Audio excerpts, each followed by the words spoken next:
हिमाचल प्रदेश सरकार ने शिक्षा विभाग में 8,000 मल्टीटास्क वर्कर को भर्ती करने का निर्णय लिया है। भर्ती प्रक्रिया एसडीएम की अध्यक्षता में बनी कमेटी के माध्यम से होगी। शिक्षा मंत्री गोविंद सिंह ठाकुर ने सदन में बजट पर चर्चा के दौरान यह जानकारी दी। साथ ही अगले 3 महीने में मेधावी छात्रों को लैपटॉप देने का भी सरकार ने निर्णय लिया। टास्क वर्कर भर्ती को रूल 7 के अंतर्गत किया जाएगा।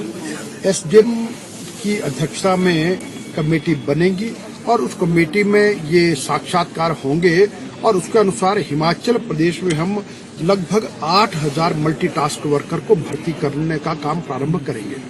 और सर एक जो लैपटॉप देने का काम पूरा करेंगे। ये लगभग 19,847 छात्र हैं जिनको लैपटॉप दिए जाने हैं और बीच में देरी हुई है कोविड के कारण से। उसके कारण से कई बार टेंडर कैंसिल हुए, कई बार कोई बिडर नहीं आया।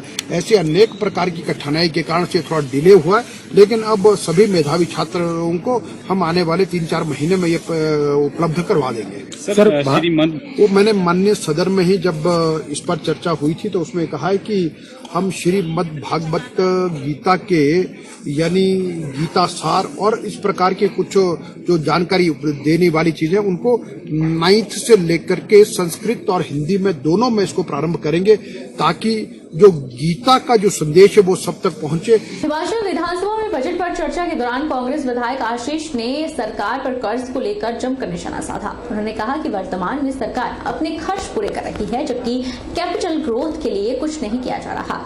यह बजट पूरी तरह से निराशाजनक है। और जब ये सरकार यहाँ सत्ता छोड़ेगी और अगली सरकार के लिए जब यहाँ पर छोड़ के जाएगी तो तकरीबन 30 से 35 हजार करोड़ का कर्जा इन लोगों ने ले लिया होगा 5 साल के टेन्योर के अंदर।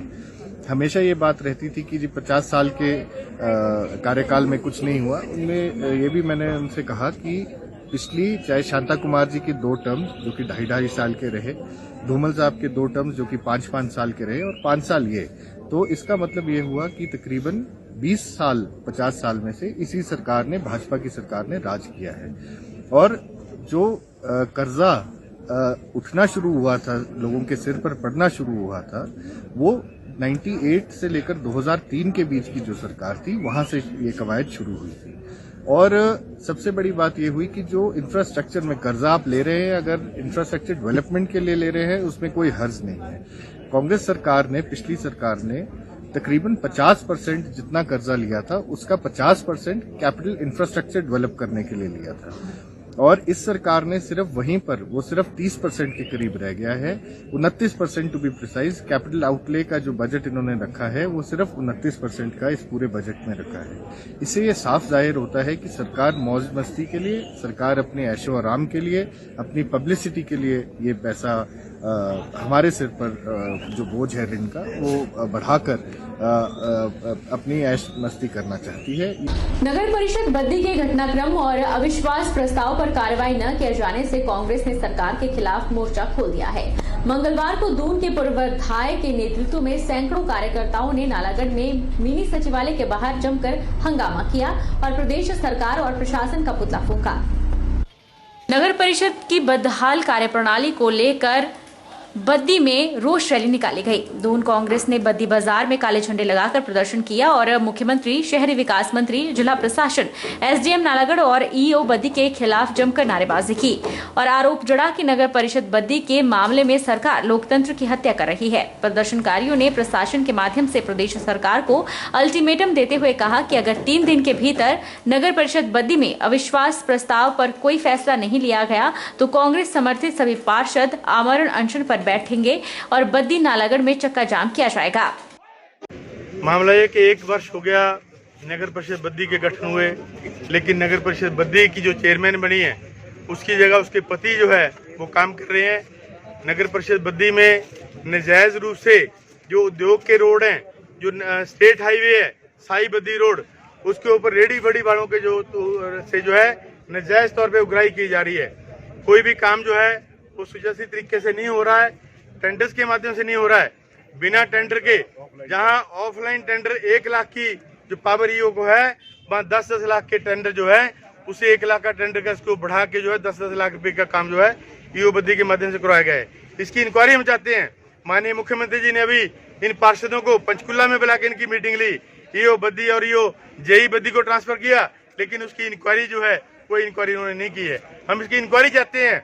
जब किसी चेयरमैन और वाइस चेयरमैन के खिलाफ अविश्वास प्रस्ताव पारित हो जाता है तो 15 दिन के अंदर उस सीटिंग चेयरमैन को अपना बहुमत सिद्ध करना होता है।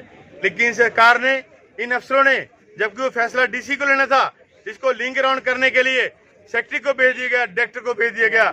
हम इसमें प्रावधान है, एक्ट में प्रावधान है कि डीसी सोलन जो है, उपायुक्त सोलन जिला के जो है वो निर्वाचन अधिकारी भी हैं, उनको ये फैसला लेना होता है। सुंदरनगर उपमंडल के जड़ोल फोरलेन में पिछले कई दशकों से प्राकृतिक जल स्रोत कई गांव के लोगों की प्यास बुझाता है, जो फोरलेन की चपेट में आ गया है, जिस कारण स्थानीय लोगों में भारी रोष है। स्थानीय लोगों का कहना है कि प्रशासन और फोरलेन कंपनी की मिलीभगत से आज लोगों को स्वच्छ जल से महरूम होना पड़ रहा है।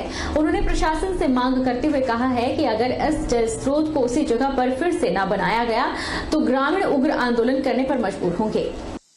हमारा पानी ये पहले से था, बस हमारे को अब आगे के लिए भी चाहिए। जब भी 4 लाइन का काम लगा तो उन्होंने इसकी ये दुर्दशा की है।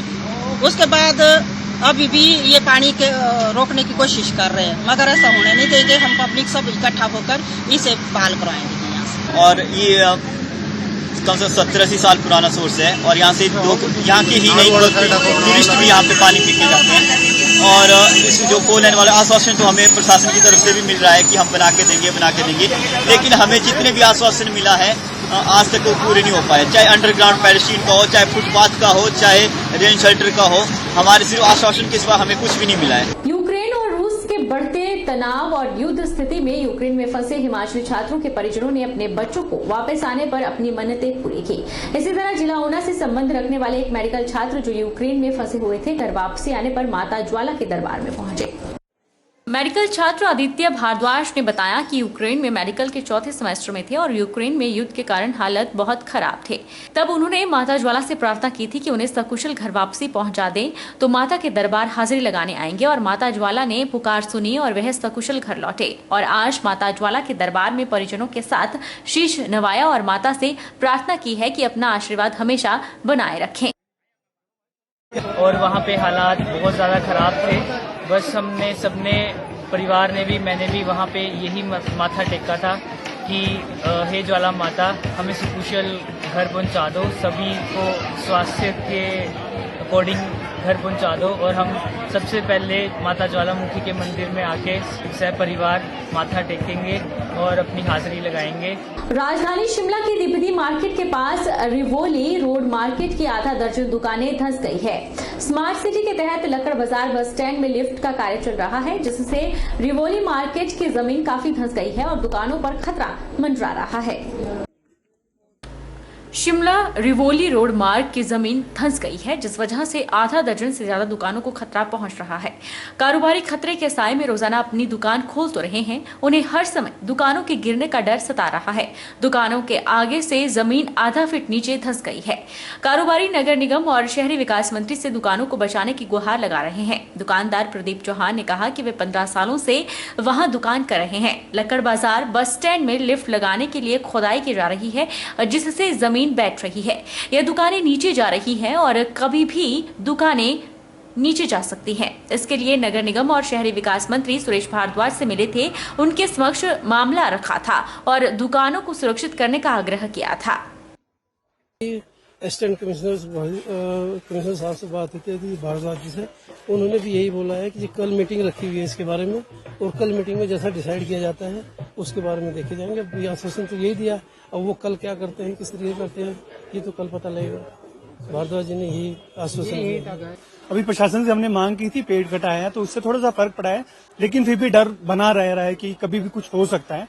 हम इसके लिए माननीय शहरी विकास मंत्री सुरेश भारद्वाज जी से मिले थे, उनसे हमने अपनी सारी बात रखी थी। यहाँ पे लोग जो है 20-20, 25-25, 30 सालों से अपना रोजगार कर रहे हैं और उनके पास आय का कोई भी साधन नहीं है, केवल एकमात्र साधन है जिसे वो अपना कार्य कर रहे हैं। तो भारद्वाज जी से हमने इस बारे में बात की थी। भारद्वाज जी को सारी हमने इस बारे में, घटना के बारे में बताया, इसके फोटोग्राफ्स और जो भी हमारी दुकानों में दरारें आई है, हमने उनके समक्ष सब कुछ चीजें रखी थी। तो उन्होंने हमें बोला है कि इसको बारे में हम कुछ ना कुछ करेंगे। हमें उम्मीद है कि हमारे जो विकास मंत्री श्री सुरेश भारद्वाज जी है वो हमारे हक में रहेंगे। वक्त तो चला है छोटे से ब्रेक का। ब्रेक के बाद फौरन लौटेंगे, आप बने रहिए हमारे साथ।